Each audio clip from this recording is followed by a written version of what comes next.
ವಿಶ್ವವಿಖ್ಯಾತ ಮೈಸೂರು ದಸರಾ ಮಹೋತ್ಸವದ ಹಿನ್ನೆಲೆಯಲ್ಲಿ ಜಗತ್ಪ್ರಸಿದ್ಧ ಮೈಸೂರು ಅರಮನೆ ಅಂಗಳದಲ್ಲಿ ಇಂದು ಸಹ ಜಂಬೂ ಸವಾರಿ ರಿಹರ್ಸಲ್ ನಡೆಸಲಾಯಿತು. ಅಕ್ಟೋಬರ್ 15ರಂದು ವಿಜಯದಶಮಿ ಜಂಬೂ ಸವಾರಿ ಮೆರವಣಿಗೆ ನಡೆಯಲಿರುವ ಹಿನ್ನೆಲೆಯಲ್ಲಿ ಗಜಪಡೆಯ ಕ್ಯಾಪ್ಟನ್ ಅಭಿಮನ್ಯುವಿಗೆ ಇಂದು ಸಹ ಮರದ ಅಂಬಾರಿಯನ್ನ ಹೊರಿಸದೆ ರಿಹರ್ಸಲ್ ಅನ್ನು ನಡೆಸಲಾಯಿತು. ಅರಮನೆ ಆವರಣದಲ್ಲಿ ನಡೆದ ರಿಹರ್ಸಲ್ನಲ್ಲಿ ಕ್ಯಾಪ್ಟನ್ ಅಭಿಮನ್ಯು ನೇತೃತ್ವದ ಗಜಪಡೆ ಭಾಗಿಯಾಗಿದ್ದವು. ಪುಷ್ಪಾರ್ಚನೆಯ ಬಳಿಕ ಪೊಲೀಸ್ ಬ್ಯಾಂಡ್ನಿಂದ ರಾಷ್ಟ್ರಗೀತೆಯನ್ನ ನುಡಿಸಲಾಯಿತು. ಅಭಿಮನ್ಯುವಿಗೆ ಕಾವೇರಿ ಮತ್ತು ಚೈತ್ರ ಕುಂಕಿ ಆನೆಗಳಾಗಿ ಸಾಥ್ ನೀಡಿದ್ದು, ಅಶ್ವತ್ಥಾಮ ಹಾಗೂ ಲಕ್ಷ್ಮಿ ಆನೆಗಳು ಮೆರವಣಿಗೆಯ ರಿಹರ್ಸಲ್ನಲ್ಲಿ ಭಾಗಿಯಾಗಿದ್ದವು. ಧನಂಜಯ ಗೋಪಾಲಸ್ವಾಮಿ ಅರಮನೆಯ ಖಾಸಗಿ ದರ್ಬಾರು ಪೂಜೆಯಲ್ಲಿ ಭಾಗಿಯಾಗಿರುವಂತಹ ಹಿನ್ನೆಲೆಯಲ್ಲಿ ರಿಹರ್ಸಲ್ಗೆ ಗೈರಾಗಿದ್ದವು. ಮೆರವಣಿಗೆಯ ದೂರ ಹಾಗೂ ಸಮಯ ಪಾಲಿಸುವಂತಹ ನಿಟ್ಟಿನಲ್ಲಿ ರಿಹರ್ಸಲ್ ನಡೆದಿದ್ದು, ರಿಹರ್ಸಲ್ನಲ್ಲಿ ಗಜಪಡೆಯ ಜೊತೆಗೆ ಅಶ್ವದಳವು ಭಾಗಿಯಾಗಿದ್ದವು. ಪೊಲೀಸ್ ಬ್ಯಾಂಡ್ನಿಂದ ಸಂಗೀತದ ಜೊತೆಗೆ ಪಥ ಸಂಚಲನ ನಡೆದಿದ್ದು, ಇದೇ ವೇಳೆ ಸಶಸ್ತ್ರಧಾರಿ ಪೊಲೀಸರಿಂದಲೂ ಪಥ ಸಂಚಲನ ನಡೆಯಿತು.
ವಿಶ್ವವಿಖ್ಯಾತ ಮೈಸೂರು ದಸರಾ ಮಹೋತ್ಸವದ ಹಿನ್ನೆಲೆಯಲ್ಲಿ ಅರಮನೆಯಲ್ಲಿ ಪಾರಂಪರಿಕ ದಸರಾ ಆಚರಣೆ ಮಾಡಲಾಗುತ್ತಿದೆ.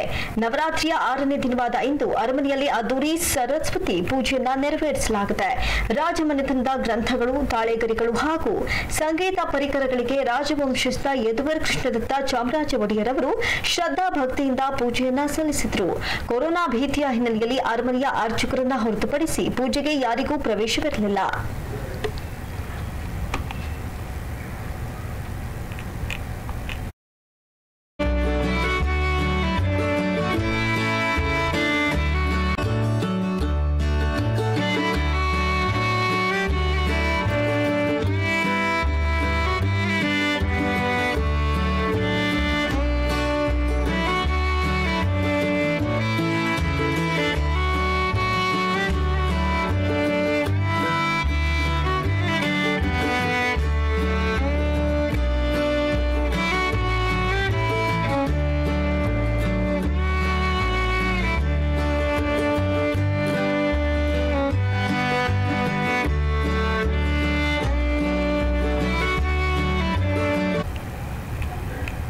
ನಂಜನಗೂಡು ತಾಲೂಕಿನ ಕಳಲೆ ಶ್ರೀ ಲಕ್ಷ್ಮೀಕಾಂತ ಸ್ವಾಮಿ ದೇವಾಲಯದಲ್ಲಿ ನವರಾತ್ರಿ ರಥೋತ್ಸವ ಜರುಗಿತು.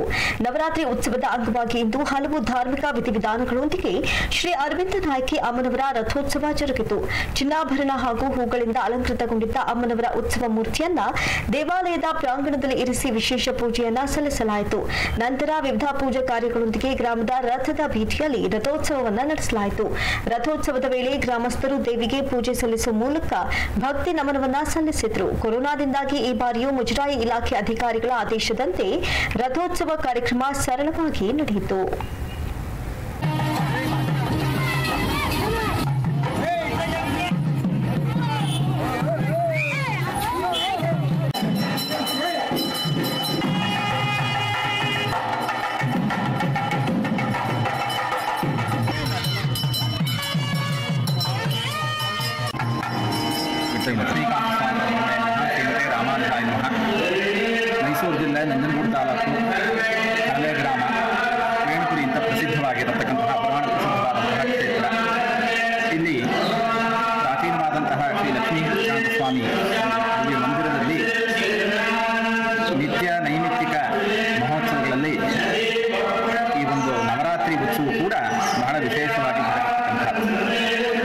ಸ್ವಾಮಿಯವರ ದೇವಸ್ಥಾನ ಶ್ರೀ ಪಾಂಚರಾತ್ರ ಮಂತ್ರ ಸಿದ್ಧಾಂತ ಪ್ರಕಾರವಾಗಿ ದೇವರಿಗೆ ಪೂಜಾ ಕೈಂಕರ್ಯಾದಿಗಳೆಲ್ಲ ನಡೆಯುತ್ತೆ.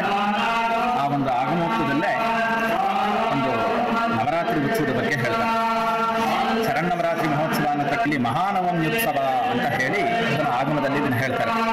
ಮಹಾನವಮಿನೇ ಪ್ರಧಾನವಾಗಿಟ್ಟುಕೊಂಡು ಅದಕ್ಕಿಂತ ಮೊದಲು 9 ದಿವಸ, 7 ದಿವಸ, 5 ದಿವಸ, 3 ದಿವಸ, ಇಲ್ಲಾಂದ್ರೆ ಅವತ್ತನೇ ದಿವಸವ ಏಕಾಹ ಉತ್ಸವವಾಗಿ ಅಮ್ಮನವರಿಗೆ ವಿಶೇಷವಾಗಿ ಉತ್ಸವನ್ನ ಅಂಕರಾರ್ಪಣ ಪುರಸ್ಸರವಾಗಿ ಚತುಸ್ಥಾನಾರ್ಚನ ಸಹಿತ ಒಂದು ಆಚರಿಸಬೇಕು.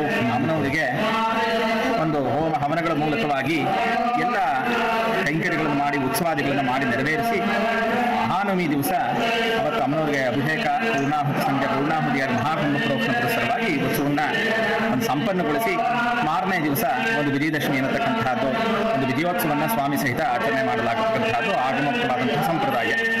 ಅದರ ಪ್ರಕಾರವಾಗಿ ಇಲ್ಲೂ ಕೂಡ 9 ದಿವಸಗಳು ಬರುತ್ತೆ. ಹಾಗಾಗಿ 9 ದಿವಸ ಉತ್ಸವಗಳಲ್ಲಿ ಈ ಒಂದು ಸ್ಥಳದಲ್ಲಿ ವಿಶೇಷ 7ನೆಯ ಒಂದು ಉತ್ಸವ ರಥೋತ್ಸವ.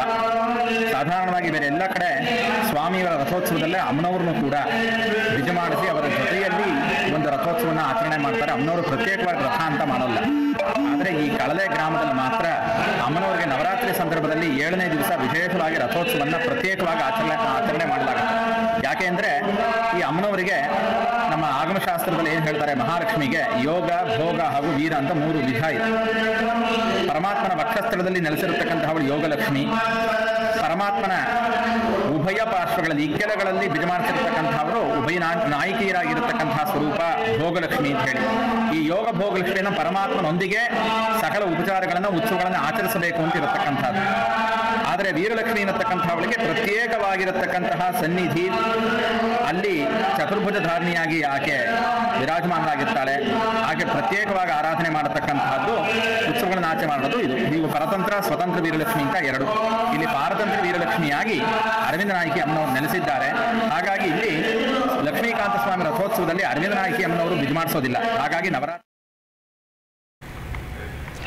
ಇಂದು ನವರಾತ್ರಿಯ 6ನೇ ದಿನವಾದ ಹಿನ್ನೆಲೆಯಲ್ಲಿ ಮೈಸೂರಿನ ಶಂಕರಮಠಕ್ಕೆ ಜಿಲ್ಲಾ ಉಸ್ತುವಾರಿ ಸಚಿವ ಎಸ್.ಟಿ. ಸೋಮಶೇಖರ್ ಅವರು ಭೇಟಿ ನೀಡಿ ವಿಶೇಷ ಪೂಜೆಯನ್ನ ಸಲ್ಲಿಸಿದರು. ಸಚಿವ ಸೋಮಶೇಖರ್ಗೆ ಸಂಸದ ಪ್ರತಾಪ್ ಸಿಂಹ, ಮುಡಾಧ್ಯಕ್ಷ ಎಚ್.ವಿ. ರಾಜೀವ್ ಸೇರಿದಂತೆ ಮತ್ತಿತರರು ಸಾಥ್ ನೀಡಿದರು.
ಮೈಸೂರಿನ ಚಾಮುಂಡಿ ಬೆಟ್ಟದಲ್ಲಿ ದಸರಾ ನವರಾತ್ರಿ ಉತ್ಸವದ ಹಿನ್ನೆಲೆಯಲ್ಲಿ ಚಾಮುಂಡಿ ಬೆಟ್ಟಕ್ಕೆ ಮಾಜಿ ಸಿಎಂ ಎಚ್.ಡಿ. ಕುಮಾರಸ್ವಾಮಿ ಹಾಗೂ ಪತ್ನಿ ಅನಿತಾ ಕುಮಾರಸ್ವಾಮಿ ಭೇಟಿ ನೀಡಿ ದೇವಿಗೆ ವಿಶೇಷ ಪೂಜೆಯನ್ನು ಸಲ್ಲಿಸಿ ದರ್ಶನವನ್ನ ಪಡೆದುಕೊಂಡರು. ಈ ವೇಳೆ ಜೆಡಿಎಸ್ನ ಹಲವು ಕಾರ್ಯಕರ್ತರು ಹಾಜರಿದ್ದರು.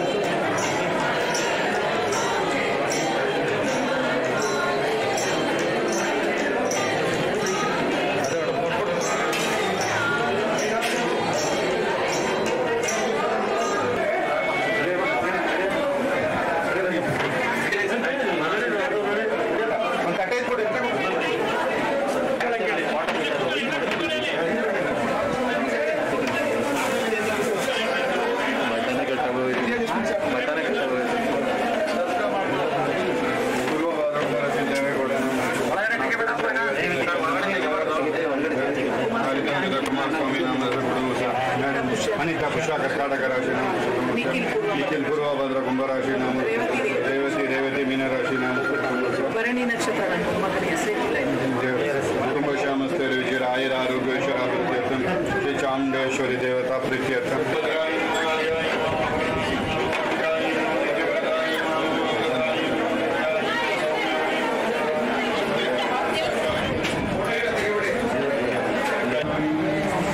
कृपाशीलाय नमः वेदवेद्याय नमः वरदाय नमः सर्वमङ्गलाय नमः शुभाय नमः नारायणाय नमः महादेवी श्रीकान्तिकान्ताय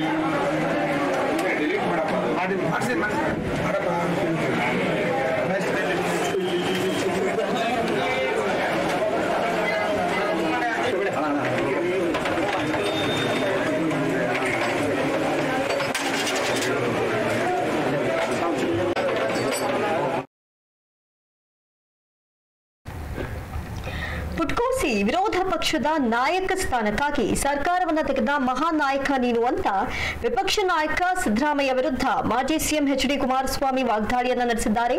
ಈ ಕುರಿತು ಮೈಸೂರಿನ ಚಾಮುಂಡಿ ಬೆಟ್ಟದಲ್ಲಿ ಮಾಧ್ಯಮದವರೊಂದಿಗೆ ಮಾತನಾಡಿದ ಅವರು, ಗೂಟದ ಕಾರಿಗಾಗಿ ನಿಮ್ಮ ಪಕ್ಷದ 23 ಸಚಿವರನ್ನ ಬೀದಿಗೆ ತಂದವರು ನೀವು. ಯಡಿಯೂರಪ್ಪ ಸರ್ಕಾರ ಬರಲು ನಿಮ್ಮ ಪಾತ್ರ ಎಷ್ಟು ಅನ್ನೋದು ನನಗೆ ಗೊತ್ತಿದೆ. ಅಧಿಕಾರಕ್ಕಾಗಿ ನೀವು ಎಷ್ಟೆಷ್ಟು ಕುತಂತ್ರ ಮಾಡ್ತೀರಾ ಅನ್ನೋದು ನನಗೆ ಗೊತ್ತಿದೆ ಅಂತ ಕಿಡಿಕಾರಿದ್ರು. ನಾನು ಒಂದು ಹೇಳ್ತೀನಿ ಸಿದ್ದರಾಮಯ್ಯಗೆ, ನಿಮ್ಮ ಒಂದು ವಿರೋಧ ಪಕ್ಷದ ಸ್ಥಾನ ಗಿಟ್ಟಿಸ್ಕೊಳ್ಳೋಕ್ಕೋಸ್ಕರವಾಗಿ ಈ ಅವಧಿ ಒಳಗೆ ಕುಮಾರಸ್ವಾಮಿ ಮೇಲೆ ಬ್ರಹ್ಮಾಸ್ತ್ರ ಬಿಟ್ಟು ನಿಮ್ಮ ಪಕ್ಷದಲ್ಲಿದ್ದಂಥ 23 ಮಂತ್ರಿಗಳು ಬೀದಿಗೆ ತಂದು ನಿಲ್ಲಿಸ್ತಲ್ಲಪ್ಪ. ನೀನೊಂದು ವಿರೋಧ ಪಕ್ಷ ಸ್ಥಾನ ತಗೊಳಕ್ಕೆ ಕಳೆದ 2 ವರ್ಷದಿಂದ ವಿರೋಧ ಪಕ್ಷದ ನಾಯಕನಾಗಬೇಕು, ಆ ಸ್ಥಾನ ತಗೊಂಡು ಗೂಟದ ಕಾರಲ್ಲಿ ತಿರುಗಬೇಕು ಅಂತ ಹೇಳಿ ಆ 23 ಜನ ನಿನ್ನ ಪಕ್ಷದ ನಿನ್ನ ಮುಖ್ಯಮಂತ್ರಿ ಮಾಡಿದವರಲ್ಲ, ಅವರ 23 ಜನಕ್ಕೆ ಹೊಟ್ಟೆ ಮೇಲೆ ಹೊಡೆದಿದ್ದು ನೀನಲ್ವಪ್ಪ, ನಾನು ಹೊಡೆದ್ನ? ಇಷ್ಟು ಯಾರೋ ಅರ್ಥ ಮಾಡ್ಕೊಳ್ಳಲ್ವಾ? ನೇರವಾಗಿ ನಮ್ಮ ಪಕ್ಷದ ಬಗ್ಗೆ ನನ್ನ ಬಗ್ಗೆ ಪದೇ ಪದೇ ಕೆಣಕ್ಬಿಡಿ. ನಿಮ್ಮ ನಿಮ್ಮ ನಿಮ್ಮ ಸ್ವಾರ್ಥ ನಿಮ್ದು ಯಾವ್ದೊಂದು ಪುಟಗೋಸಿ ವಿರೋಧ ಪಕ್ಷದ ನಾಯಕನ ಸ್ಥಾನಕ್ಕೆ ಅವತ್ತು ಮೈತ್ರಿ ಸರ್ಕಾರ ಕಿತ್ತೆಸ್ದವರು, ಬಿಜೆಪಿ ಬಿ ಟೀಮ್ ಅಂತ ಹೇಳಿದವರು, ಯಡಿಯೂರಪ್ಪನವ್ರು ಮುಖ್ಯಮಂತ್ರಿ ಮಾಡ್ಬೇಕಾದ್ರೆ ನಿಮ್ಮ ಪಾತ್ರ ಏನಿದೆ ಅನ್ನೋದು ಗೊತ್ತಿದೆ ನನಗೆ. ಆ 23 ಜನ ಪಾಪ ಮಂತ್ರಿಗಳಿದ್ರು ಕಾಂಗ್ರೆಸ್ನವರು, ಅವ್ರನ್ನೆಲ್ಲ ಮನೆಗೆ ಕಳಿಸಿ ಅವ್ರ ಹೊಟ್ಟೆ ಮೇಲೆ ಹೊಡೆದು ಈಗ ವಿರೋಧ ಪಕ್ಷದ ನಾಯಕನ ಸ್ಥಾನಕ್ಕೋಸ್ಕರವಾಗಿ ನೀವು ಆ ಮೈತ್ರಿ ಸರ್ಕಾರ ತೆಗಿಲಿಕ್ಕೆ ಮಹಾನ್ ಪುರುಷಿದಿರಲ್ಲ, ನಾಚಿಕೆ ಆಗಬೇಕು. ನಮ್ಮ ಪಕ್ಷದ ಬಗ್ಗೆ ಚರ್ಚೆ ಮಾಡೋಕ್ಕೆ ಬಿಜೆಪಿ JDSನವರು ಅಲ್ಪಸಂಖ್ಯಾತರಿಗೆ ಟಿಕೆಟ್ ಕೊಡೋದು, ಕಾಂಗ್ರೆಸ್ ಸೋಲ್ಸಕ್ಕೆ. ಇವತ್ತು ಬಿಜೆಪಿ ಬಂದಿರೋದು ಯಾರಿಲ್ಲಪ್ಪ ಬಂದಿರೋದು? ಇನ್ನು ಮಾಜಿ ಸಿಎಂ ಬಿಎಸ್ ಯಡಿಯೂರಪ್ಪ ಆಪ್ತರ ಮೇಲೆ ಐಟಿ ದಾಳಿ ವಿಚಾರಕ್ಕೆ ಸಂಬಂಧಿಸಿದಂತೆ ಮಾತನಾಡಿದ ಅವರು, ಐಟಿ ದಾಳಿಗೆ ವಿಪಕ್ಷ ನಾಯಕ ಸಿದ್ದರಾಮಯ್ಯ ಕಾರಣ ಅಂತ ಹೊಸ ಬಾಂಬ್ ಸಿಡಿಸಿದ್ರು. ಸಿದ್ದರಾಮಯ್ಯ ಯಡಿಯೂರಪ್ಪ ಅವರನ್ನ ಭೇಟಿ ಮಾಡಿದ್ದೇ ಐಟಿ ರೇಡ್ಗೆ ಕಾರಣ. ಸಿದ್ದರಾಮಯ್ಯ ಪವರ್ಗಾಗಿ ಏನು ಬೇಕಾದ್ರೂ ಮಾಡ್ತಾರೆ, ಯಡಿಯೂರಪ್ಪ ಭೇಟಿ ಸಹ ಅದರ ಭಾಗವಾಗಿದೆ. ಹೇಗಾದ್ರೂ ಸರಿ ಸಿದ್ದರಾಮಯ್ಯ ಅಧಿಕಾರಕ್ಕೆ ಬರಬೇಕು. ಈ ಭೇಟಿ ಬಗ್ಗೆ ಕೇಂದ್ರಕ್ಕೂ ಮಾಹಿತಿ ಸಿಕ್ಕಿದೆ, ಅದಕ್ಕಾಗಿ ಯಡಿಯೂರಪ್ಪ ಅವರನ್ನ ಕಪಿಮುಷ್ಟಿಯಲ್ಲಿಟ್ಟುಕೊಳ್ಳಲು ಐಟಿ ದಾಳಿಯನ್ನ ನಡೆಸಲಾಗಿದೆ. ಐಟಿ ದಾಳಿ ಹಿಂದೆ ಸ್ಪಷ್ಟವಾಗಿ ರಾಜಕೀಯ ಉದ್ದೇಶ ಇದೆ ಅಂತ ಗಂಭೀರ ಆರೋಪ ಮಾಡಿದ್ರು. ಮೊನ್ನೆ ನಡೆದಿರ್ತಕ್ಕಂಥ ಇನ್ಕಮ್ ಟ್ಯಾಕ್ಸ್ ರೇಡ್ ಏನಿದೆ ಅದು ರಾಜಕೀಯ ತಿಳಿದಿರ್ತಕ್ಕಂಥ ಸ್ವಲ್ಪ ಪ್ರಜ್ಞೆ ಇರೋದು ಯಾವ ಉದ್ದೇಶಕ್ಕೆ ರೈಡ್ ಆಗಿದೆ ಅಂತಕ್ಕಂಥದ್ದು ಎಲ್ರಿಗೂ ಗೊತ್ತಿರೋ ವಿಚಾರ. ಇವತ್ತು ಯಾವುದೋ ಮಾಧ್ಯಮದಲ್ಲಿ ಬಂದಿದೆ ಬೆಳಗ್ಗೆ ಪತ್ರಿಕೆಯಲ್ಲಿ, ಏನೋ ಇಬ್ಬರದು ಫೋಟೋ ಹಾಕಿ ಮಾಜಿ ಮುಖ್ಯಮಂತ್ರಿಗಳದು ಏನೋ ಒಳಗಡೆ ಏನೋ ನಡೀತಿತ್ತು ಅಂತ ಹೇಳಿ ಆ ವಿಷಯ ಗೊತ್ತಾಗೆ ರೈಡ್ ಮಾಡಿಸಿರೋದು. ಅಲ್ಲಿಂದ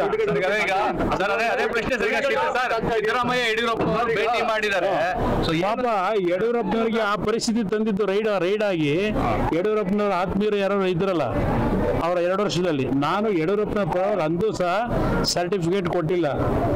ಕೆಸರಿನ ಚಾಟ ಮಾಡತಕ್ಕಂಥ ವ್ಯಕ್ತಿಗೆ ಹೇಳ್ತೀನಿ, ನಾನು ಯಡಿಯೂರಪ್ಪನವರು ಬಹಳ ಪ್ರಾಮಾಣಿಕವಾಗಿ ಸರ್ಕಾರ ಮಾಡಿದ್ರು ಅಂತ ಎಲ್ಲೂ ಹೇಳಿಲ್ಲ. ಆ ಸಂದರ್ಭದಲ್ಲೂ ನಾನು ಭ್ರಷ್ಟಾಚಾರದ ಬಗ್ಗೆನೂ ಚರ್ಚೆ ಮಾಡಿಲ್ಲ. ರೈಡ್ ಹಿನ್ನೆಲೆ ಅದಕ್ಕೂ ಮೂಲ ಕಾರಣ ಪಾಪ ಈ ಮಹಾನಾಯಕರವರ ನಿಮ್ಮ ಮೈಸೂರಿನ ನಾಯಕರು. ಅದರಲ್ಲಿ ಯಾವ ಸಂಶಯ ಇಟ್ಕೋಬೇಡಿ ಬ್ರದರ್, ಐಟಿ ರೈಡ್ ಆಗಿರತಕ್ಕಂಥದ್ದೇ ರಾಜಕೀಯದ ಉದ್ದೇಶದಿಂದಲೇ. ಇದ್ರಲ್ಲಿ ಕದ್ದು ಮುಚ್ಚಿ ಮಾತಾಡೋದೇನಿದೆ? ಇಷ್ಟು ದಿವಸ ಮಾಡದೇ ಇರೋದು, ಇಷ್ಟು ವರ್ಷಗಳು ಏನು ಗೊತ್ತಿರಲಿಲ್ಲ ಐಟಿ ಅವರಿಗೆ ಇಲ್ಲಿ ಏನೇನು ನಡೀತಿದೆ ರಾಜ್ಯದೊಳಗೆ ಅಂತ ಹೇಳಿ. ಬಹುಶಃ ನಾನು ಒಬ್ಬನೇ ಹೇಳ್ತಾನೆ, ಯಡಿಯೂರಪ್ಪನವರನ್ನ ಸಿಂದಗಿ ಕ್ಷೇತ್ರದ ಉಪಚುನಾವಣೆ ವಿಚಾರದಲ್ಲಿ ಕಾಂಗ್ರೆಸ್ ಪಕ್ಷ ಲೆಕ್ಕಕ್ಕೆ ಇಲ್ಲ. ಅಲ್ಲಿ ಕಾಂಗ್ರೆಸ್ ಯಾವಾಗಲೂ 3ನೇ ಸ್ಥಾನದಲ್ಲಿದೆ. ಅಲ್ಲೇನಿದ್ರು ಬಿಜೆಪಿ ಹಾಗೂ ಜೆಡಿಎಸ್ ನಡುವೆ ನೇರ ಪೈಪೋಟಿ ಇದೆ. ಎರಡೂ ಕ್ಷೇತ್ರಗಳಲ್ಲಿಯೂ ಜೆಡಿಎಸ್ ಗಂಭೀರವಾಗಿ ಸ್ಪರ್ಧೆಯನ್ನ ಮಾಡಲಿದೆ. ನನಗೆ ಸರಿ ಎನ್ನಿಸುವ ಅಭ್ಯರ್ಥಿಗೆ ನಾನು ಟಿಕೆಟ್ ಕೊಡ್ತೇನೆ. ಯಾವುದೋ ದೊಣ್ಣೆ ನಾಯಕನ ಅಪ್ಪಣೆ ನನಗೆ ಬೇಕಾಗಿಲ್ಲ ಅಂತ ಮಾಜಿ ಸಿಎಂ ಸಿದ್ದರಾಮಯ್ಯಗೆ ತಿರುಗೇಟನ್ನ ನೀಡಿದ್ರು. ನಾನು ನಿಮ್ಮ ಗಮನಕ್ಕೆ ತರ್ತಕ್ಕಂಥದ್ದು, ನಮ್ಮ ಪಕ್ಷದ ಅಭ್ಯರ್ಥಿಗಳ ಬಗ್ಗೆ ಪದೇ ಪದೇ ಕಾಂಗ್ರೆಸ್ನ ಮಹಾನ್ ನಾಯಕರು ಮಾತನಾಡ್ತಕ್ಕಂಥ ಪದ ಏನಿದೆ, ಅವರಿಗೆ ಒಂದು ವಿಷಯ ಹೇಳಿಕ್ಕೆ ಬಯಸ್ತೀನಿ. ಮೊನ್ನೆ ದಿನ ಸಿಂದಗಿ ವಿಧಾನಸಭಾ ಕ್ಷೇತ್ರದಲ್ಲಿ ನಮ್ಮ ಪಕ್ಷದ ಅಭ್ಯರ್ಥಿ ಏನಿದ್ದಾರೆ ಅವರಿಗಾಗಲೇ ಏನು ಗ್ರಾಮೀಣ ಪ್ರದೇಶದಲ್ಲಿ ಚುನಾವಣೆಯ ಪ್ರಚಾರ ಏನು ಮಾಡ್ತಾ ಇದ್ದಾರೆ. ಒಂದು ತಾಂಬಾ ಅಂತಕ್ಕಂಥ ಗ್ರಾಮ ಸಿಂದಗಿ ವಿಧಾನಸಭಾ ಕ್ಷೇತ್ರದಲ್ಲಿ, ಆ ಕ್ಷೇತ್ರದಲ್ಲಿ 2006 ನಾನು ಮುಖ್ಯಮಂತ್ರಿ ಇದ್ದಾಗ ಆ ತಾಂಬಾ ಭಾಗದಲ್ಲಿ ಗುತ್ತಿ ಬಸವಣ್ಣ ಯೋಜನೆಗಳಿಗೆ ನೆನೆಗುದಿ ಬಿದ್ದಿತ್ತು. 50 ದಿನಗಳ ಕಾಲ ರೈತರು ಆ ಗುತ್ತಿ ಬಸವಣ್ಣ ಯೋಜನೆಯ ಒಂದು ಚಳುವಳಿ ನಡೆಸಿದಂಥ ಸಂದರ್ಭದಲ್ಲಿ ನಾನೇ ಹೋಗಿ ಆ ಚಳುವಳಿಯನ್ನು ನಿಲ್ಲಿಸಿ ಆ ಒಂದು ಕಾರ್ಯಕ್ರಮಕ್ಕೆ ಚಾಲನೆ ಕೊಟ್ಟಿದ್ದೆ. ನೀರಾವರಿ ಯೋಜನೆಗೆ ಹಿಂದೆ ದೇವೇಗೌಡರು ಮಾಡಿದಂಥದ್ದು ಒಂದು ಭಾಗ, ಅವರು ಮುಖ್ಯಮಂತ್ರಿ ಇದ್ದಾಗ, ಪ್ರಧಾನಮಂತ್ರಿಗಳಿದ್ದಾಗ. ಮೊನ್ನೆ ನಮ್ಮ ಅಭ್ಯರ್ಥಿ ಏನು ಚುನಾವಣಾ ಪ್ರಚಾರಕ್ಕೆ ಹೋಗಿದ್ರು, ಆ ತಾಂಬಾ ಗ್ರಾಮದಲ್ಲಿ ಅಲ್ಲಿಯ ಜನತೆ ಸುಮಾರು 50,000 ರೂಪಾಯಿಗಳನ್ನು ಚಂದ ಎತ್ತಿ ನಮ್ಮ ಅಭ್ಯರ್ಥಿ ಕೊಟ್ಟಿದ್ದಾರೆ.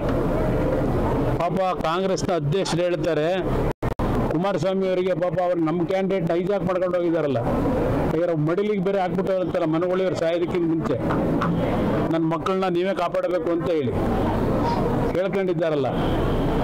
ಆ ಮಡಿಲಿಗೆ ಹಾಕಿ ಪಾಪ ಏನೋ ನಮ್ಮಿಂದ ಕರ್ಕೊಂಡು ಹೋಗಿ ನಾವು ಪಾಪ ಬಹಳ ನೋವಿನಲ್ಲಿದ್ದೇವಲ್ಲ, ನಮಗೆ ಅಭ್ಯರ್ಥಿ ಇಲ್ಲ ಅಂತೇಳಿ. ಅಭ್ಯರ್ಥಿ ಇಲ್ಲದೆ ಇದ್ದಿದ್ದು ಅವರಿಗೆ, ನಮ್ಮಿಂದ ಕರ್ಕೊಂಡು ಹೋಗಿರ್ತಂಥ ಅಭ್ಯರ್ಥಿ ಅವರು.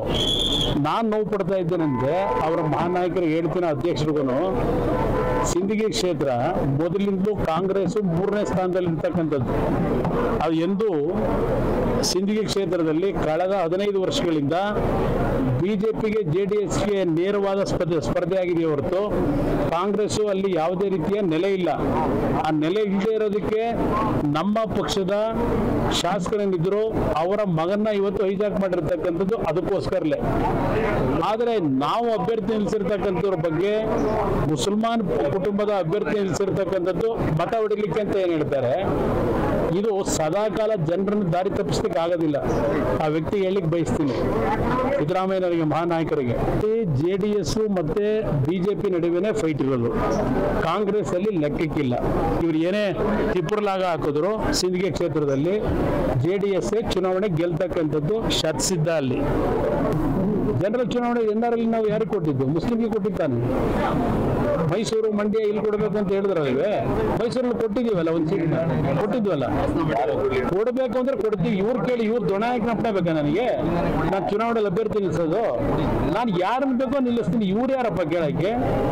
ಇವ್ರಿಗೇನು ಹೊಟ್ಟೆವ್ರಿ? ನಾನು ಅಲ್ಪಸಂಖ್ಯಾತರು ಕೊಟ್ಟು ನೀವೇ ಕೊಡೋರು, ನಿಮ್ನೇ ಹಿಡ್ಕೊಂಡಿದ್ರು ಕೊಡಬೇಡಿ ಅಂತ ಹೇಳಿ. ಅದರಿಂದ ಕೆಟ್ಟ ಉದ್ದೇಶ ಇದೆ ಅಂತ ಯಾರು ನಾನು ಅವ್ರನ್ನ ಯಾಕೆ ಸೋಲಿಸಿದ? ಜನ ತೀರ್ಮಾನ ತಗೊಳ್ಳೋರು. ನನ್ನ ಉದ್ದೇಶ ಸಿದ್ದರಾಮಯ್ಯನವರ ಕೆಟ್ಟ ಉದ್ದೇಶಗಳಿತ್ತಲ್ಲ. 2018 ಚುನಾವಣೆಯಲ್ಲಿ ಜೆಡಿಎಸ್ ಪಕ್ಷಕ್ಕೆ ನೀವು ಮತ ಹಾಕಿದ್ರೆ, ಬಿಜೆಪಿಗೆ ಮತ ಹಾಕಿದಾಗೆ ಜೆಡಿಎಸ್ ಗೆದ್ರೆ ಬಿಜೆಪಿ ಜೊತೆ ಹೋಗ್ಬಿಡ್ತಾರೆ ಅಂತೇಳಿ ಬಿ ಟೀಮ್ ಅಂತೇಳಿ ಪ್ರಚಾರ ಮಾಡಿದ್ರು ನಾನು. ಇದೇ ಸಿದ್ದರಾಮಯ್ಯ ತಾನೆ? ಆ ಅಪಪ್ರಚಾರ ಮಾಡಿ ಆ ಸಮಾಜದ ನಡುವೆ ಕಂಟಕ ಸೃಷ್ಟಿ ಮಾಡಿದ್ರಲ್ಲ. ಇವರ ಕುತಂತ್ರದ ಕೀಳ್ ರಾಜಕಾರಣನ ಸರಿಪಡಿಸ್ಕೋಬೇಕು ಅಂತಲೇ ನಾನು ಇವತ್ತು ಮುಸಲ್ಮಾನ್ ಸಮಾಜಕ್ಕೂ ಸಹ ನಾವು ನಿಮ್ ಜೊತೆಯಲ್ಲಿದ್ದೇವೆ ಅಂತಕ್ಕಂಥ ಸಂದೇಶ ಕೊಡ್ಲಿಕ್ಕೇನೆ ಈ ಅಭ್ಯರ್ಥಿ ನಿಲ್ಲಿಸಿದ್ದೇವೆ. ಸಿದ್ದರಾಮಯ್ಯನವರಿಗೆ ಪಾಠ ಕಲಿಸಬೇಕು ಅಂತಲೇ, ಕಾಂಗ್ರೆಸ್ಗಲ್ಲ. ಅದನ್ನೇ ಅದು ಅವರಿಗೆ ತಿಂದನ್ನ ಅರ್ಗಲ್ಲ. ಸಿದ್ದರಾಮಯ್ಯ, ಕುಮಾರಸ್ವಾಮಿನೇ ದಿನ ರಾತ್ರಿ ಮುಂಬರುವ ದಕ್ಷಿಣ ಪದವೀಧರ ಕ್ಷೇತ್ರದ ಚುನಾವಣೆಯ ಹಿನ್ನೆಲೆಯಲ್ಲಿ ಬಿಜೆಪಿಯಲ್ಲಿ ರಾಜಕೀಯ ಚಟುವಟಿಕೆ ಗರಿಗೆದರಿದೆ. ಮೈಸೂರಿನ ಬಿಜೆಪಿ ಕಚೇರಿಯಲ್ಲಿ ಮೈಸೂರು ಜಿಲ್ಲಾ ಉಸ್ತುವಾರಿ ಸಚಿವ ಎಸ್ಟಿ ಸೋಮಶೇಖರ್ ನೇತೃತ್ವದಲ್ಲಿ ವಿಭಾಗೀಯ ಮಟ್ಟದ ಬಿಜೆಪಿ ಕಾರ್ಯಕಾರಿಣಿ ಸಭೆ ನಡೆದಿದ್ದು, ದಕ್ಷಿಣ ಪದವೀಧರ ಕ್ಷೇತ್ರದ ಟಿಕೆಟ್ ಆಕಾಂಕ್ಷಿಗಳು ಹಾಗೂ ಮುಖಂಡರಿಂದ ಅಭಿಪ್ರಾಯ ಸಂಗ್ರಹಿಸಲಾಗಿದೆ. ಸಂಸದ ಪ್ರತಾಪ್ ಸಿಂಹ, ಶಾಸಕರಾದ ಎನ್ ಮಹೇಶ್, ಮಾಜಿ ಶಾಸಕ ಎ ಮಂಜು, ವಿಧಾನ ಪರಿಷತ್ ಹಾಲಿ ಸದಸ್ಯರು, ಮಾಜಿ ಸದಸ್ಯರು, ವಿವಿಧ ನಿಗಮ ಮಂಡಳಿಗಳ ಅಧ್ಯಕ್ಷರುಗಳು, ಮುಖಂಡರುಗಳು ಸಭೆಯಲ್ಲಿ ಭಾಗಿಯಾಗಿದ್ದರು. ಇನ್ನು ಸ್ಥಳೀಯ ಶಾಸಕರುಗಳು ಸಭೆಗೆ ಗೈರಾಗಿದ್ದರು.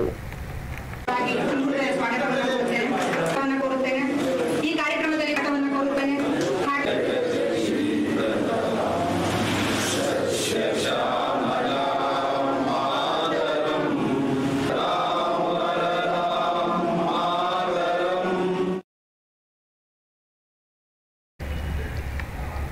ಮುಂಬರುವ ದಕ್ಷಿಣ ಪದವೀಧರ ಕ್ಷೇತ್ರ ಹಾಗೂ ಸ್ಥಳೀಯ ಸಂಸ್ಥೆಗಳಿಗೆ ವಿಧಾನ ಪರಿಷತ್ಗೆ ಆಯ್ಕೆಯಾಗಿ ನಡೆಯುವ ಚುನಾವಣೆಯನ್ನ ಬಿಜೆಪಿ ಗಂಭೀರವಾಗಿ ಪರಿಗಣಿಸಿದೆ ಅಂತ ರಾಜ್ಯ ಬಿಜೆಪಿ ಪ್ರಧಾನ ಕಾರ್ಯದರ್ಶಿ ಅಶ್ವಥ್ ನಾರಾಯಣ್ ಹೇಳಿದ್ದಾರೆ. ಈ ಕುರಿತು ಮೈಸೂರಿನ ಬಿಜೆಪಿ ಕಚೇರಿಯಲ್ಲಿ ಸುದ್ದಿಗೋಷ್ಠಿಯನ್ನು ನಡೆಸಿ ಮಾತನಾಡಿದ ಅವರು, ಮುಂಬರುವ ವಿಧಾನ ಪರಿಷತ್ ಚುನಾವಣೆ ಸಂಬಂಧ ಮೈಸೂರಿನಲ್ಲಿ ಇಂದು ಕೋರ್ ಕಮಿಟಿ ಸಭೆಯನ್ನ ನಡೆಸಲಾಗಿದೆ. ಸಭೆಯಲ್ಲಿ ದಕ್ಷಿಣ ಪದವೀಧರ ಕ್ಷೇತ್ರಕ್ಕೆ ಮೈವಿ ರವಿಶಂಕರ್, ಫಣೀಶ್, ಗೋ ಮಧುಸೂದನ್, ಡಾಕ್ಟರ್ ಚಂದ್ರಶೇಖರ್, ಎಸಿ ಲಿಂಗರಾಜಗೌಡ, ಯೋಗೇಂದ್ರ ಯಮುನಾ ಅವರ ಹೆಸರುಗಳನ್ನು ಪ್ರಸ್ತಾಪಿಸಲಾಗಿದೆ. ಇವರ ಹೆಸರನ್ನ ಶಿಫಾರಸು ಮಾಡಿ ಹೈಕಮಾಂಡ್ಗೆ ಕಳುಹಿಸಿಕೊಡಲಾಗುವುದು ಅಂತ ಮಾಹಿತಿಯನ್ನ ನೀಡಿದರು. ನಾವು ಅಭಿಪ್ರಾಯ ಸಂಗ್ರಹ ಮಾಡುವಂಥ ಸಂದರ್ಭದಲ್ಲಿ ನಿಮ್ಮ ಜಿಲ್ಲೆಯಲ್ಲಿ ಅಥವಾ ನಿಮ್ಮ ಡಿಸ್ಟಿಕ್ಗಳಲ್ಲಿ ಯಾರಾದರೂ ಅಪೇಕ್ಷೆ ಇದೆ, ಚುನಾವಣೆಗೆ ನಿಲ್ಲಬೇಕು ಅನ್ನತಕ್ಕಂಥ ಯಾರ್ದಾನ ಅಪೇಕ್ಷೆ ಇದೆಯಾ, ಯಾರಾದರೂ ನಿಮಗೆ ಅರ್ಜಿ ಕೊಟ್ಟಿದೆ, ಅದನ್ನು ನಮಗೆ ನೇರವಾಗಿ ಮುಕ್ತವಾಗಿ ಇಲ್ಲೇ ಹೇಳಬೇಕು ಅನ್ನೋಂಥ ಸಂದರ್ಭದಲ್ಲಿ 7 ಜನದ್ದು ಅಭ್ಯರ್ಥಿಗಳ ಹೆಸರುಗಳು ನಮ್ಮ ಮುಂದೆ ಬಂದಿರತಕ್ಕಂಥದ್ದು. ಒಂದು, ಕಳೆದ ಬಾರಿ ಚುನಾವಣೆಗೆ ನಿಂತು ಅಲ್ಪಮತದಲ್ಲೇ ಸೋತಂತ ನಮ್ಮ ಪಕ್ಷದ ಹಿರಿಯ ಮುಖಂಡರಾಗಿರ್ತಕ್ಕಂಥ ಶ್ರೀಯುತ ಮೈವಿ ರವಿಶಂಕರ್ ಅವರ ಹೆಸರು ಪ್ರಬಲವಾಗಿ ಎಲ್ಲ ಜಿಲ್ಲೆಗಳಿಂದ ಅವರಿಗೆ ಸೂಚನೆಯನ್ನು ಕೊಟ್ಟಿದ್ದಾರೆ. ಅದೇ ರೀತಿ ಮತ್ತೊಬ್ಬರು ಮೈಸೂರಿನಲ್ಲಿ ಇರ್ತಕ್ಕಂಥ ಶ್ರೀಯುತ ಫಣೀಶ್ ಅವರು ಸಹ ಅವರ ಹೆಸರು ಸಹ ಬಂದಿದೆ. ಮಾಜಿ ವಿಧಾನ ಪರಿಷತ್ ಸದಸ್ಯರಾಗಿದ್ದಂಥ ಶ್ರೀಯುತ ಗೋ ಮಧುಸೂದನ್ ಅವರ ಹೆಸರು ಸಹ ಬಂದಿದೆ.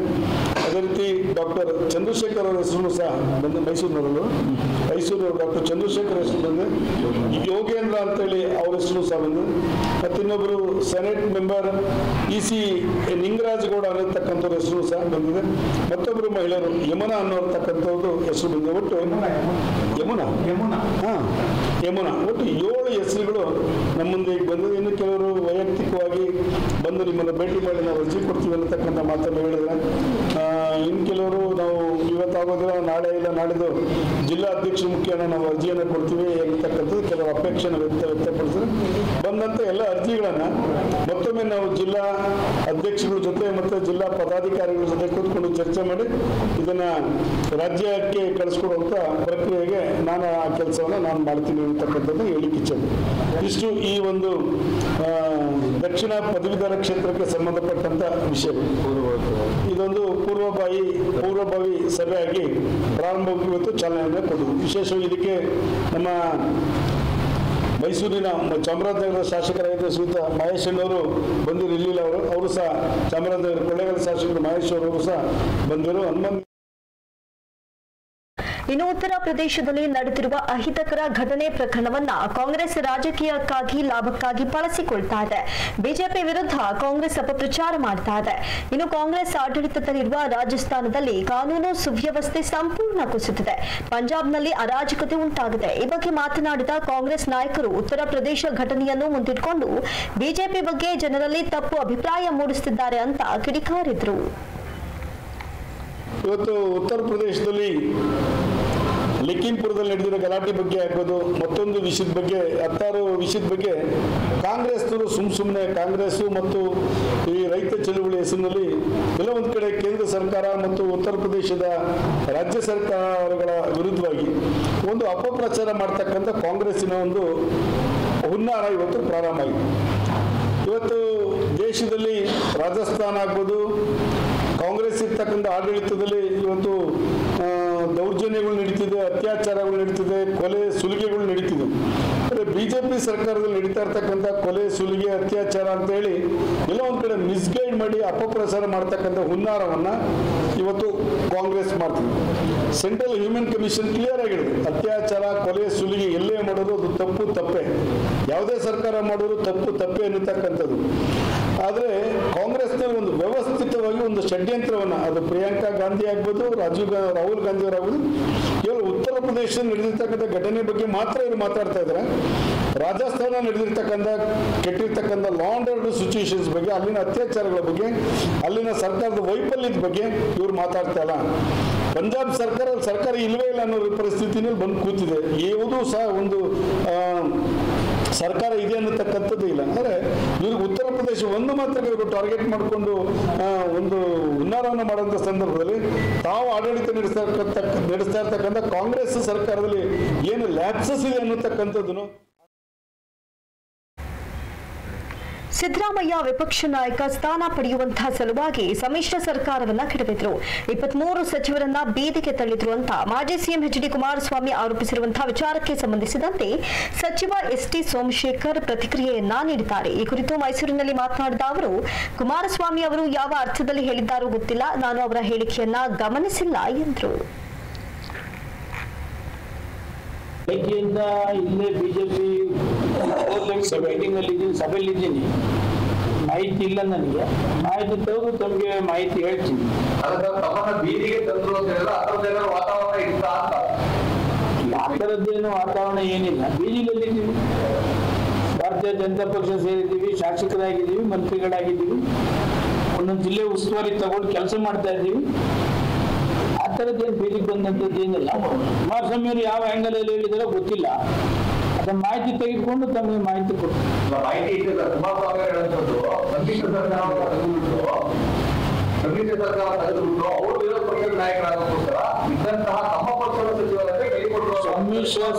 ಸಮ್ಮಿಶ್ರ ಸರ್ಕಾರ ಯಾಕೆ ಪತನ ಆಯ್ತು ಅಂತೇಳಿ ನಮ್ಗಿಂತ ಅವರು ಚೆನ್ನಾಗಿ ಗೊತ್ತಿದೆ.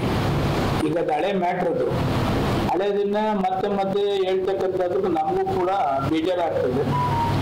ನಮ್ಗಿಂತ ಅವ್ರಿಗೆ ಚೆನ್ನಾಗಿ ಗೊತ್ತಿದೆ ಸಮ್ಮಿಶ್ರ ಸರ್ಕಾರ ಪತನ ಆಗೋದು ಕಾರಣ ಯಾವುದು. ಸುಮ್ಮನೆ ಅವ್ರು ಅದನ್ನೇ ಬಂಡವಾಳ ಮಾಡ್ಕೊತಾ ಇರ್ತಾರೆ. ಯಾವಾಗ ಅವ್ರದ್ದು ಡೌನ್ ಆಗ್ತಾ ಇರ್ತದೆ, ಇದನ್ನ ಸಬ್ಜೆಕ್ಟ್ ತಗೋತಾರೆ. ನಮಗೆ ಸಬ್ಜೆಕ್ಟ್ ಕಾನ್ಸಂಟ್ರೇಷನ್ ಹೋಗ್ಬಿಟ್ಟಿದೆ, ಅದ್ರ ಬಗ್ಗೆ ಗಮನನೂ ಇಲ್ಲ. ಈಗ ನಾವು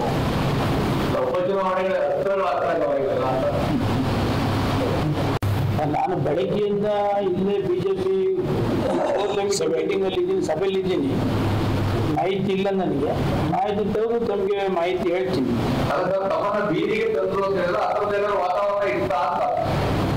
ಆ ಥರದ್ದೇನು ವಾತಾವರಣ ಏನಿಲ್ಲ.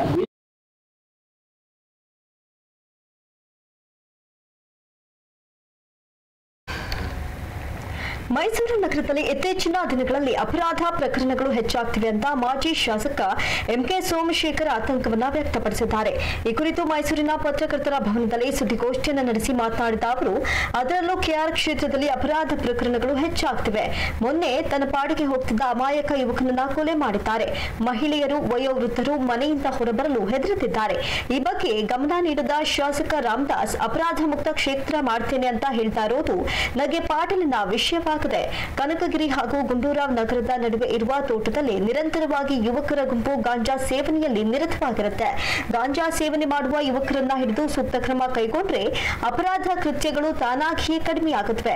ಈ ವಿಚಾರದಲ್ಲಿ ಪೊಲೀಸರ ವೈಫಲ್ಯವೂ ಎದ್ದು ಕಾಣ್ತಿದೆ ಅಂತ ಕಿಡಿಕಾರಿದ್ರು. ಅದರಲ್ಲೂ ಕೂಡ ಕೆಆರ್ ಕ್ಷೇತ್ರದಲ್ಲಿ ಇಷ್ಟೊಂದು ಅಪರಾಧಗಳು ನಡೀತಾ ಇದ್ದಾವೆ. ಮೊನ್ನೆ ದಿನ ಒಂದು ಅಮಾಯಕ ಹುಡುಗ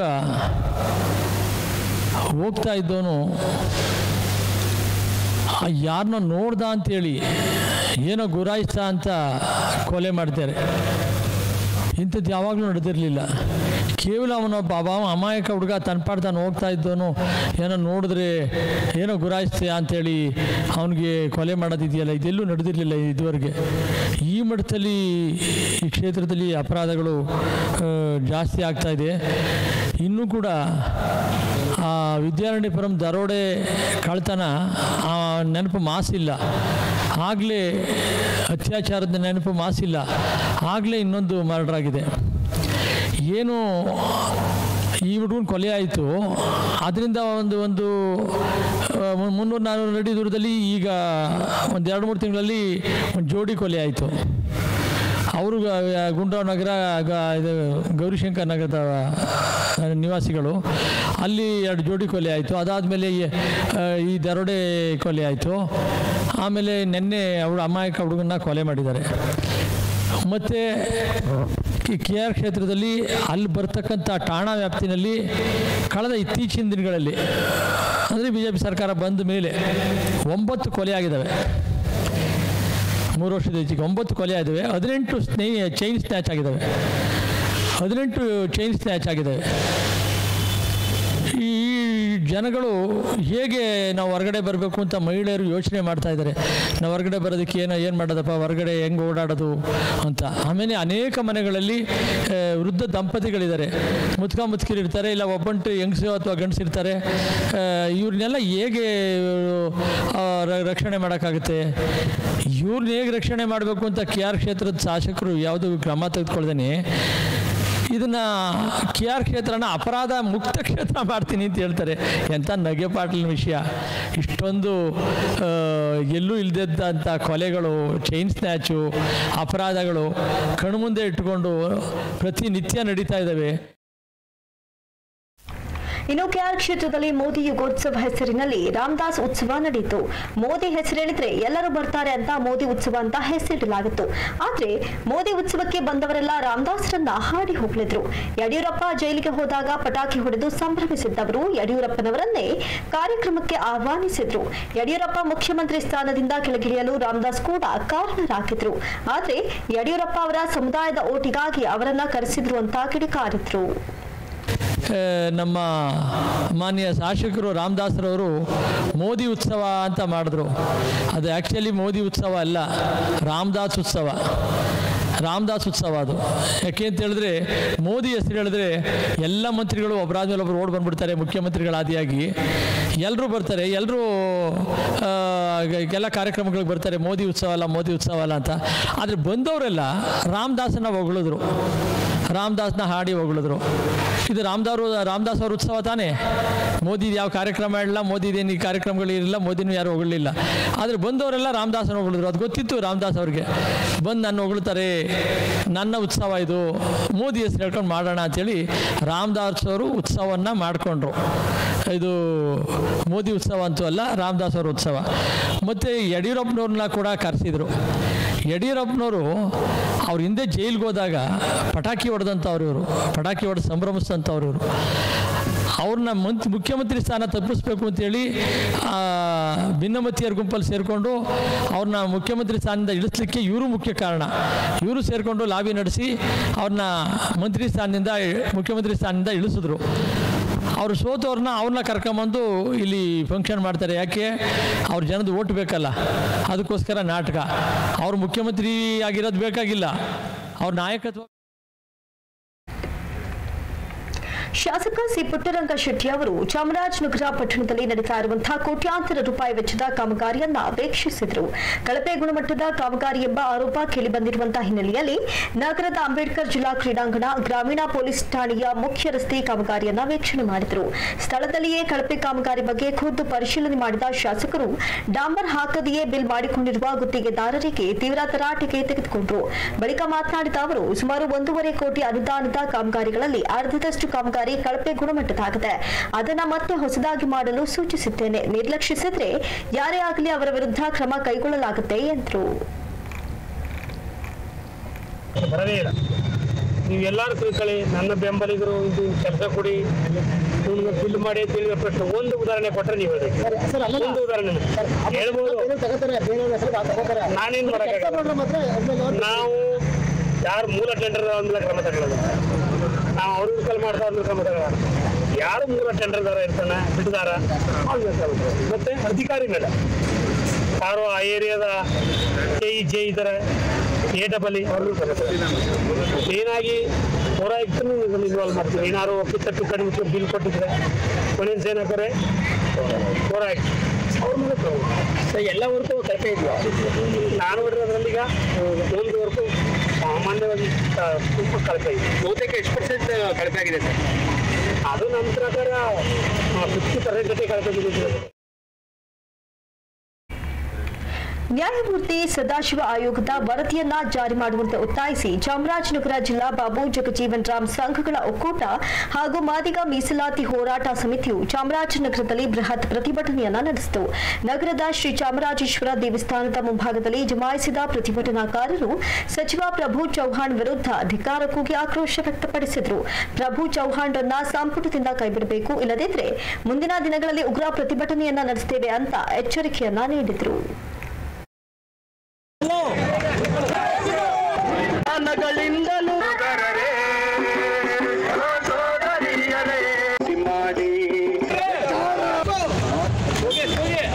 ಈ ರಾಜ್ಯದಲ್ಲಿ ದಲಿತ ಮಾದಿಗ ಜನಾಂಗವು 50 ಲಕ್ಷಕ್ಕೂ ಅಧಿಕ ಸಂಖ್ಯೆಯಲ್ಲಿರ್ತಕ್ಕಂಥ ಈ ಒಂದು ಜನಾಂಗಕ್ಕೆ ಜನಸಂಖ್ಯೆಗೆ ಅನುಗುಣವಾಗಿ ಇವತ್ತು ಮೀಸಲಾತಿ ದಕ್ತಾ ಇಲ್ಲ.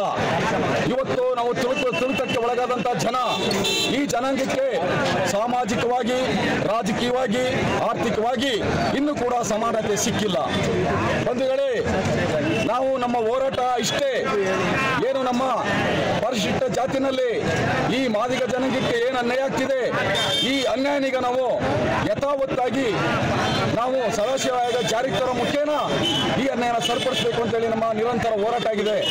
ಈ ನಮ್ಮ ಹೋರಾಟ ಇವತ್ತೇ ಅಂತ್ಯ ಅಲ್ಲ.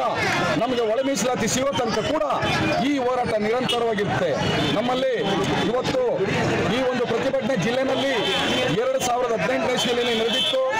2018ರ ನಂತರ ಇವತ್ತು ಈ ಚಾಮರಾಜನಗರ ಜಿಲ್ಲೆಯಲ್ಲಿ ಬೃಹತ್ ಪ್ರತಿಭಟನೆ ಮಾಡೋ ಮುಖ್ಯನ ಈ ಸಮಸ್ತ ನಮ್ಮ ಚಾಮರಾಜನಗರ ಜಿಲ್ಲೆ ಜನತೆ ಇವತ್ತು ಸ್ವಾಭಿಮಾನಿಗಳಾಗಿ ಈ ಒಂದು ಹೋರಾಟಕ್ಕೆ ಎಲ್ಲರೂ ಒಂದು ಒಂದು ಬೆಂಬಲ ಕೊಟ್ಟಿದ್ದಾರೆ. ಈ ಬೆಂಬಲ ಕೊಟ್ಟಿದ್ದಕ್ಕೆ ಎಲ್ಲ ನಮ್ಮ ಸಮಸ್ತ ಮಾದಿಗ ಬಂಧುಗಳಿಗೆ ನಾವು ಅಭಿನಂದನೆ ಸಲ್ಲಿಸುವ ಮುಖೇನ ಈ ಒಳ ಮೀಸಲಾತಿ ಹೋರಾಟ ನಿರಂತರವಾಗಿತ್ತು ಅಂತೇಳಿ ಈ ಸಂದರ್ಭದಲ್ಲಿ ನಾವು ಸರ್ಕಾರ ಈ ಒಳ ಮೀಸಲಾತಿನ ಒತ್ತಾಯ ಜಾರಿಗೆ ತರಲೇಬೇಕು. ಜಾರಿಗೆ ತರೋ ಮುಖೇನ ಇವತ್ತು ನಮಗೆ ಸಾಮಾಜಿಕ ನ್ಯಾಯ ಕೊಡಬೇಕು ಅಂತೇಳಿ ಸಂದರ್ಭದಲ್ಲಿ ನಾವು ಒತ್ತಾಯ ಮಾಡ್ತಿದ್ದೀವಿ. ಪ್ರಭು ಚೌಹಾಣ್ ಇವತ್ತು ಏನು ಸದಾಶಿವ ಆಯೋಗ ಅವೈಜ್ಞಾನಿಕ ಇದನ್ನ ಕೈ ಬಿಡಿ ಅಂತ ಹೇಳಿದ್ದಾರೆ. ಅವರು ಮೀಸಲಾತಿ ಬಗ್ಗೆ ಅರಿವಿರದಂತ ಒಬ್ಬ ಏಕೈಕ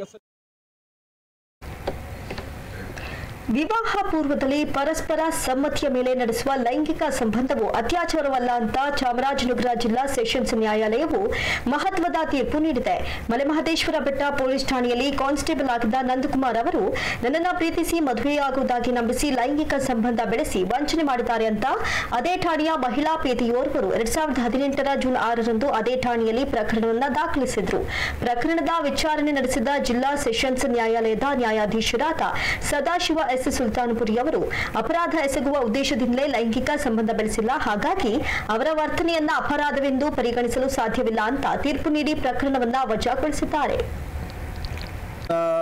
ಸಮ್ಮರಿ ಏನಂದ್ರೆ ದಿನಾಂಕ 6/6/2018ರಲ್ಲಿ ಮಲೆ ಮಹದೇಶ್ವರ ಬೆಟ್ಟ ಚಾಮರಾಜನಗರ ಜಿಲ್ಲೆಯ ಮಲೆ ಮಹದೇಶ್ವರ ಬೆಟ್ಟ ಪೊಲೀಸ್ ಠಾಣೆಯಲ್ಲಿ ಒಬ್ಬರು ಮಹಿಳಾ ಪೇದೆಯಾಗಿ ಕರ್ತವ್ಯ ನಿರ್ವಹಿಸ್ತಕ್ಕಂಥ ಒಬ್ಬ ಮಹಿಳಾ ಪೇದೆ ಅಲ್ಲಿಯೇ ಕೆಲಸ ಮಾಡ್ತಾ ಇದ್ದಂಥ ಒಬ್ಬ ಪೊಲೀಸ್ ಪೇದೆ ಏನಿದ್ದಾರೆ ಅವ್ರ ಮೇಲೆ ಒಂದು ಅತ್ಯಾಚಾರ ಮತ್ತು ವಂಚನೆ ಪ್ರಕರಣವನ್ನು ಚಾಮರಾಜನಗರ ಜಿಲ್ಲಾ ನ್ಯಾಯಾಲಯದಲ್ಲಿ ದಾಖಲಿಸಿದ್ರು.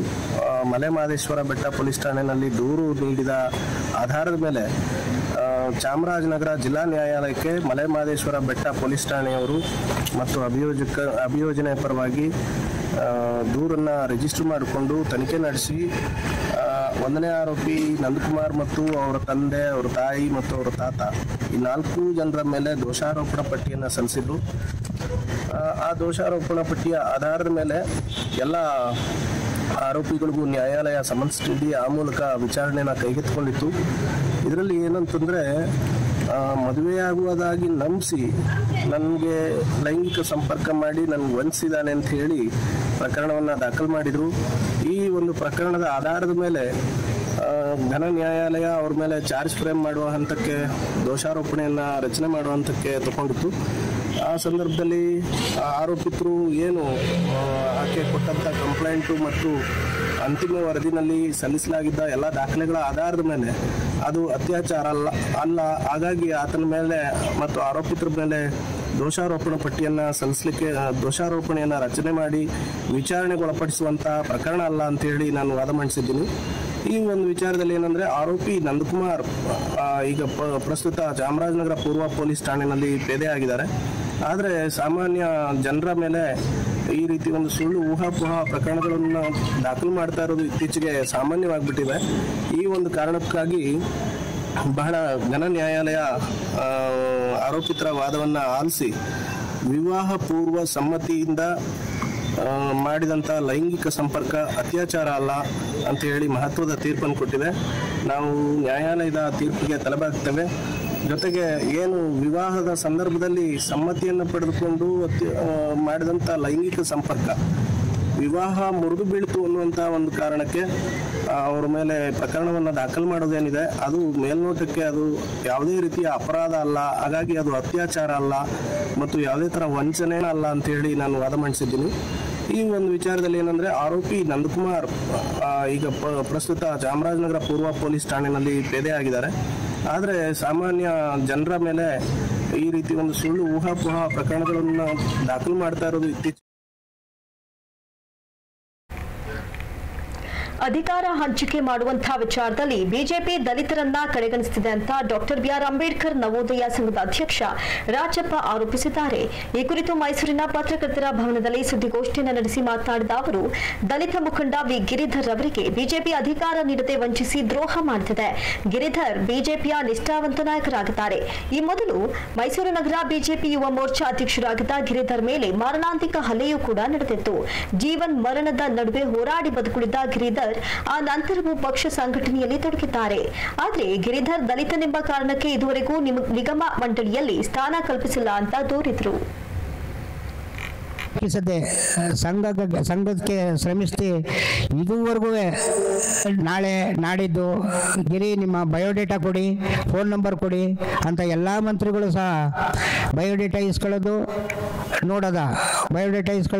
ನೋಡೋದ ಇದೇ ಆಗ್ತಾ ಬಂದಿದೆ. 30 ವರ್ಷ ಸತತವಾಗಿ ತನ್ನ ಸಂಸಾರನೇ ಒಂದು ಕಡೆ ಬದಿಗಿಟ್ಟು ಪಕ್ಷಕ್ಕೆ ದುಡಿತಾ ಹಗಲು ರಾತ್ರಿ ದುಡಿದವ್ರೆ. ಎಲ್ಲ MLAಗಳಿಗೂ ಗೊತ್ತು, ಎಲ್ಲ MP ಗಳಿಗೂ ಗೊತ್ತು. ಅಂದಿನ ಮುಖ್ಯಮಂತ್ರಿಯವರು ಮನಸ್ಸು ಮಾಡಿದರೆ ಅವರು ಆಸ್ಪತ್ರೆಯಿಂದ ಡಿಸ್ಚಾರ್ಜ್ ಆಗಿ ಸುಧಾರಿಸ್ಕೊಂಡ ಮೇಲೆ ಯಾವ್ದಾದ್ರು ಒಂದು ಸ್ಥಾನ ಕೊಡ್ಬೋದಾಗಿತ್ತು. ಮೊನ್ನೆ ಬಂದವ್ರಿಗೆಲ್ಲ ಒಂದು ಸ್ನಾನ ಕೊಟ್ಟು ಮಣೆ ಹಾಕಿ ಎಲ್ಲ ಅವ್ರ ಮನೆ ಹತ್ರ ಹೋಗಿ ಎಲ್ಲ ಕೇಳ್ಕೊಂಡವ್ರಿಗೆಲ್ಲ ಇವರು ಸದಾ ಅವ್ರ ಮನೆ ಬಾಗಿಲಲ್ಲಿ ಸುತ್ತು ಇಲ್ಲಿ ತನಕನೂ ಸಹ ಯಾವುದೇ ವಿಧವಾದಂಥ ಒಂದು ಸ್ಥಾನ ಕೊಡದೇ ಇರುವುದು ತುಂಬ ಅನ್ಯಾಯವಾಗಿದೆ. ಮತ್ತು ದಲಿತ ಅನ್ನೋ ಕಾರಣಕ್ಕೋಸ್ಕರ ಏನಾದ್ರೂ ಈ ಥರ ಹಿಂದೆ ಮುಂದೆ ನೋಡ್ತಾ ಇದ್ದಾರೋ ಏನೋ ಗೊತ್ತಿಲ್ಲ. ಇದರಿಂದ ನಮ್ಮ ಎಲ್ಲ ಸಂಘದ ಪರವಾಗಿ ನಾನು ಮತ್ತೊಮ್ಮೆ ಸರ್ಕಾರಕ್ಕೆ ಎಚ್ಚರಿಕೆಯನ್ನು ನೀಡ್ತಾ ಇದ್ದೀನಿ.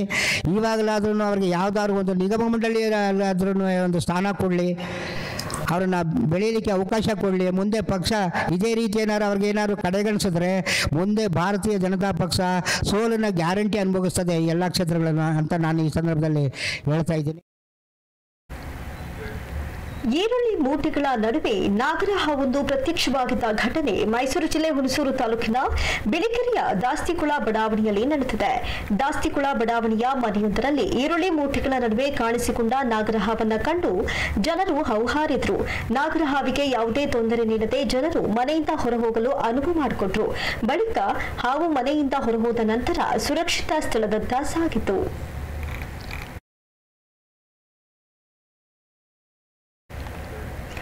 ಕಳೆದ ಕೆಲ ದಿನಗಳಿಂದ ನಿರಂತರವಾಗಿ ಮಳೆ ಸುರಿತಾ ಇರುವಂತಹ ಹಿನ್ನೆಲೆಯಲ್ಲಿ ಮೈಸೂರಿನಲ್ಲಿ 2 ಅಂತಸ್ತಿನ ಮನೆ ಕುಸಿದಿದೆ. ಮೈಸೂರಿನ ಇಟಿಕೆಗೂಡಿನಲ್ಲಿ ಈ ಘಟನೆ ನಡೆದಿದ್ದು, ಅದೃಷ್ಟವಶಾತ್ ಮನೆಯಲ್ಲಿದ್ದವರು ಪ್ರಾಣಾಪಾಯದಿಂದ ಪಾರಾಗಿದ್ದಾರೆ. ಶಿಥಿಲಗೊಂಡಿದ್ದ ಹಳೆ ಕಾಲದ ಮನೆಯು ನಿರಂತರ ಮಳೆ ಸುರಿತಾ ಇದ್ದಂತಹ ಹಿನ್ನೆಲೆಯಲ್ಲಿ ಕುಸಿದಿದೆ. ರಾಣಿಯಮ್ಮ ಪೂಜಾಮಣಿ ಸತೀಶ್ ಎಂಬುವವರು ಈ ಮನೆಯಲ್ಲಿ ವಾಸವಾಗಿದ್ದರು. ಮನೆ ಕುಸಿಯುವ ಸುಳಿವು ಅರಿತು ಎಲ್ಲರೂ ಹೊರಗೆ ಓಡಿ ಬಂದಿದ್ದರಿಂದ ಯಾವುದೇ ಅಪಾಯ ಸಂಭವಿಸಿಲ್ಲ. ಇನ್ನು ಸ್ಥಳಕ್ಕೆ ಮೈಸೂರು ನಗರ ಪಾಲಿಕೆ ಅಧಿಕಾರಿಗಳು ಭೇಟಿ ನೀಡಿ ಪರಿಶೀಲನೆ ನಡೆಸಿದ್ದು, ಈ ಸಂಬಂಧ ನಜರ್ಬಾದ್ ಪೊಲೀಸ್ ಠಾಣೆಯಲ್ಲಿ ಪ್ರಕರಣ ದಾಖಲಾಗಿದೆ.